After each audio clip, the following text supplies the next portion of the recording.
Well, we have a real treat this morning. John and Chaz Harrison. John, world champion, man in the barrel. You probably don't recognize him without his clown face on. But he's joined us this morning to tell us a little bit about being a rodeo clown, and we want to know because Chaz is moving that direction as well. And tell us how you started.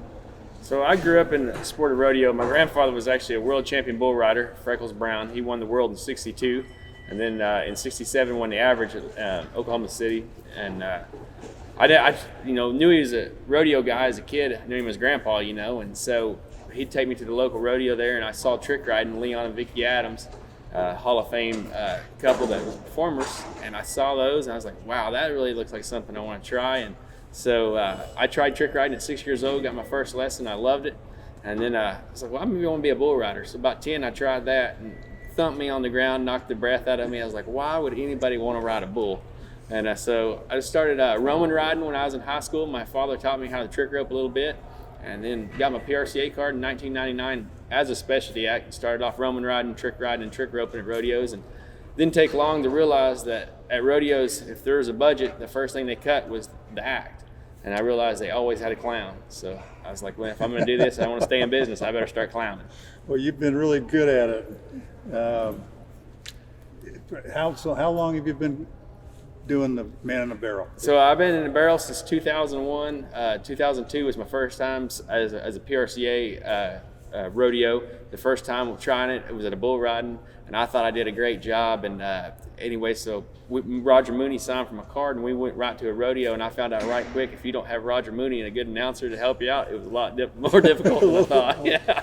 Well, that's true, because you do a lot of banter with the rodeo announcer. It's really important. The announcer is where it's at. That and the music guy, because there's transition in rodeos, you have to be able to entertain. And so Roger and those kind of guys, man, you feed off of them. They'll talk to you, you have conversations in the arena. Next thing you know, you've entertained the crowd just through, pestering each other and giving each other a hard time, which the crowd likes it, and actually we do too.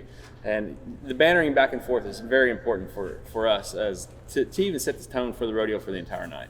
Well, I think it's a crowd pleaser for sure, and getting the crowd to laugh and in between either in between events or between. Sometimes it takes a little longer to get those bucking horses or those bulls out of the chute. For sure. You have to have something to entertain them, so that's really a lot of fun. It is. We started off working for Barnes Rodeo and Johnny Walter Mid-States Rodeo as an act, and I didn't realize at the time when I got into it, of course, I wanted to rodeo, to see the places that rodeo would take us all over the country, from going to get to see the White House to the Grand Canyon to the Hearst Castle in California to get to see Mount Rushmore. I mean, my family gets to travel with us, and that's one thing about rodeo. It's such a family-involved sport that we get to take the kids and family with us, and it's like a glorified vacation. So we love it. Tell me, I've always wondered, how in the world do you fit in a barrel? You fit in a barrel. So I'd always say, when something weighs 2,000 pounds chasing you, you can get in places when that you can cram into a small space. So the barrel, we curl up like a cat in the back window of a car. So of course the barrel has an opening at the bottom and an opening at the top, and it's got handles in it. So it's an island of safety for the cowboy. So if the bull's bucking and throws the cowboy toward the middle of the arena, I can pick that barrel up and I can carry it toward him, and then I'll drop it right before I get to him. I'll drop down, I curl up, I'll push my back to the back of the barrel, I'll push my head to the back of the barrel and tuck my chin so we don't get whiplash. And I push against the side, and then you get ready to get hit. So you truly curl up, I have my knee up in my face, and then you just get ready for the impact. And you don't know, once you get hit, you have no idea what direction you're going or what's happening.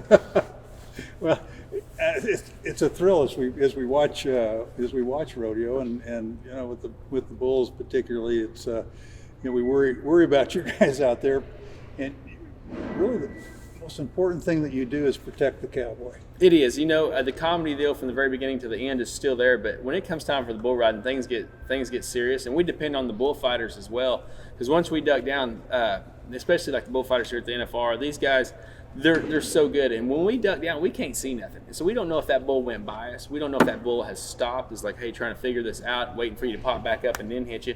And that's the last thing you do. You don't want to pop back up, because the rim of the barrel is metal, or in my case it's aluminum, and it's hard, and if it hits you, it's going to knock you out. So you want them bullfighters close. They'll have their hand usually on top of the barrel, and they'll be talking to you, and they'll be like, hey, he's 20 feet, 10 feet, and then boom, they kind of give you that, you get really braced up, ready for impact.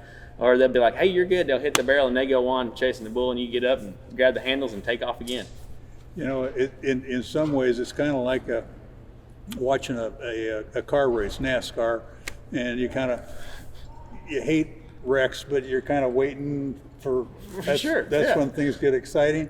I'm sure that's the same thing. It is exactly the same. If you went to a race every weekend, it was just rim, lap after lap, and non-eventful, everybody would quit going. And rodeo is the same way. Not that you want to see anybody get hurt, but the wreck is where it's at. The Romans loved it from thousands of years ago. They loved it. And so whenever you duck down the barrel, and you can hear the crowd. Like when you get hit, they'll scream and holler. And dummy is the same way. You take a dummy and set it in the arena.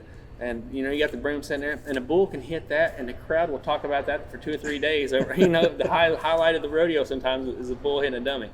Now, John, we've got Chaz with us here, and tell me what you're doing now with your dad. So, I have my own little barrel, and whenever there's a bunt busting at a rodeo, I roll it on out there, and I do a round off back handspring. So, you guys do some entertainment, opening acts and so forth? We have. He's got to perform in Vegas with me 2 or 3 times, and he'll, at all the rodeos, I started him a little business deal. I'll give him $10 a perf when he gets painted up, and he puts his little barrel out there for the mutton busting. And, everybody likes, that's another one that, crowd favorite. Everybody likes sheep riders, and that's kind of, a lot of good cowboys come from that, from riding a sheep, and they keep moving on up. And so he gets dresses very similar to I do, with a yellow shirt and red fringe, and he'll take his barrel out there and he'll get in it, and he fights the sheep, and if they get close enough, he's been known to when one kid falls off, he'll jump on the sheep and ride it on out. It's a lot of fun then, isn't it? Yes, sir. That's fine.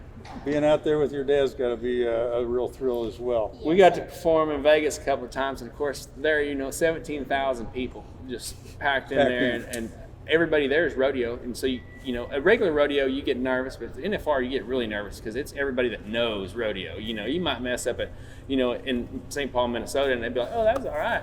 Here they're like, oh, he messed up, So anyway, we're getting ready to go out there, and we doing this routine, and I'm nervous. I'm pacing halls, and he's walking the hallway with me, and there's a hospitality room there with a bunch of cookies on it, and we are literally 5 minutes from going in. He goes, Dad, can I have a cookie? I couldn't eat a cookie for $100 if I had to. I was too nervous. He went out there, he landed everything. He did his back handspring, we did the worm, we trick roped a couple of times.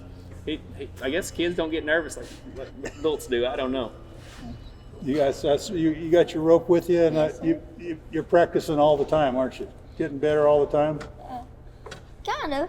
Learning some new tricks with the rope. And Yes, sir. Chaz, you're 10. Yes, sir. Well, you got a long rodeo life ahead of you if you decide to do that. Yes, sir. I know there's a lot of young people watching this show this morning that would love to know you and would love to be doing what you're doing. But I know how much they enjoy watching you perform and giving them some really fun entertainment. I love performing. There you go. You got a great teacher. Yes, sir, I do. Kind of. No, I'm kidding. He's a good teacher. Well, now we've got the Harrison family. They're known as the Clown family, and they're all involved in either in rodeo or in an auctioneer. You're an auctioneer. Yes, sir. And Addie, you got your own podcast. Yes, sir. Addie's behind the scenes of rodeo. I should have you do this interview instead. Oh gosh, I don't know if I'm as good as you though. So this is a family affair, and you guys travel around. And has it been a tough year because of the virus? It has. We've lost lots of rodeos over it, of course, and everybody has suffered the income side of it. We're blessed to have other gigs going from rental properties. Bless her heart, she takes care of the rent houses at home, and if you ever done that, that'll make you want to pull your hair out. Well, look, we couldn't have a national finals rodeo in Denver this year, and so part of the reason for being with you guys and being able to share some of your experiences with our fans is really important to keep everybody together, because I think one of the things that's really important about rodeo? Is the culture, the values, the family? Absolutely. I couldn't agree more. For us, rodeo is more than just business and just an event. Rodeo is a way to connect with people and connect with people that we love and we have common interests with. And we always say rodeo family. You hear that a lot, and it truly is. Well, It truly you know, is. this is what a special treat it is to be with you guys and have you up front and close with rodeo fans. Addie, what's your next project? Project, well, I don't know. I'm still trying to keep going with my Haley Kinsel's her Yeah. next. Well, Oh, she yeah, did so- Haley's, and the audio was bad, so we have to redo it. But Haley's a little busy, like winning the world right now. She's doing a lot. a Yeah. little, So yeah. maybe we'll catch up to her after the rodeo. But the family being on the road is where it's at. I love it. It makes me happy. Granted, we were all in a little horse trailer, basically a glorified camper, you know, and small spaces and being there for weeks at a time. But I wouldn't have it any other way. And the rodeo is truly just a family sport. You know, it's one of them things you can take a kid in kindergarten, you can take your mom, you can take grandma to the rodeo. It is probably the most family-friendly sport out there. Well, you know, and the kids are having to learn remotely anyway, so being on the road probably doesn't change things too much. Nope, it sure doesn't. They take their computer on the road and they could do it remotely. They're not counting absences this year. So there is blessings, and every time you look at adversity, you have to look for, you know, the positive. And the positive for us, they're not counting absences, so we could be a family unit more this year than any other time. Well, So it is. It's a real treat to be with you, and God bless you and your family. And I hope, you know, I think we'll all be happy to see 2020 in the rearview mirror. yes, Absolutely. yes. And, you know, hopefully we can move things up a little bit. But I know we're not going to have a national finals in Denver until 2022. But we'll be ready to go. Absolutely. We'll look forward to seeing you there. Thanks a lot. Appreciate it. Thank you all, the Clown family. Thank Thank you. you.